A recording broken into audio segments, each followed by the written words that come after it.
ভারতের এখন যে বাংলাদেশ বিরোধী তৎপরতা, পরোক্ষভাবে যারা ভারতে পালিয়ে আছেন এই তৎপরতা তাদেরকে যে উৎসাহিত করছে, তাদেরকে যে নতুনভাবে যে এনকারেজমেন্ট যোগাচ্ছে, তাদেরকে যে পরোক্ষভাবে তাদেরকে যে প্রণোদনা যোগাচ্ছে, এবং এটা যে ভারত বাংলাদেশ সম্পর্কের ক্ষেত্রে স্বস্তির পরিবর্তে একটা অব্যাহত উত্তেজনা তৈরি করছেন, একটা আগ্রাসী মনোভাব যে তৈরি করছেন, এই বার্তাটা আমি মনে করি পরিষ্কার করে বলা দরকার।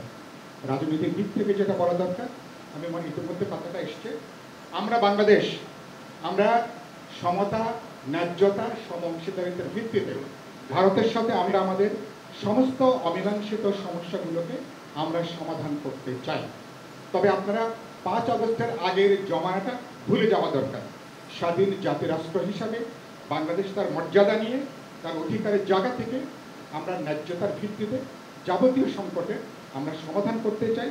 এই বার্তাটা রাজনৈতিকভাবে, ডিপ্লোম্যাটিক্যালি নানাভাবে এই বার্তাটাকে পরিষ্কার করে দেওয়া দরকার। শেষ কথা আমি যেটা বলতে চাই, যে আজকে আমরা যেখানে দলগুলো আমরা যেখানে বসছি, এটা বিশ্ববাসীর কাছে পরিষ্কার একটা মেসেজ যে অন্তর্বর্তী সরকারের পেছনে বাংলাদেশের সমগ্র জনগণ আছে।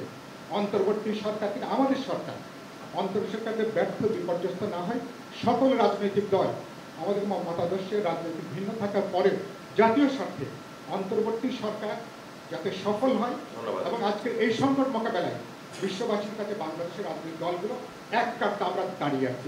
এই বার্তাটা আমরা দেব। আমি মনে করি এভাবে যদি আমরা কাজ করতে পারি, তাহলে সবাইকে আস্থার মধ্যে নিয়ে বিদ্যমান সংকট কাটিয়ে উঠে সামনের দিকে আমরা এগোতে পারবো।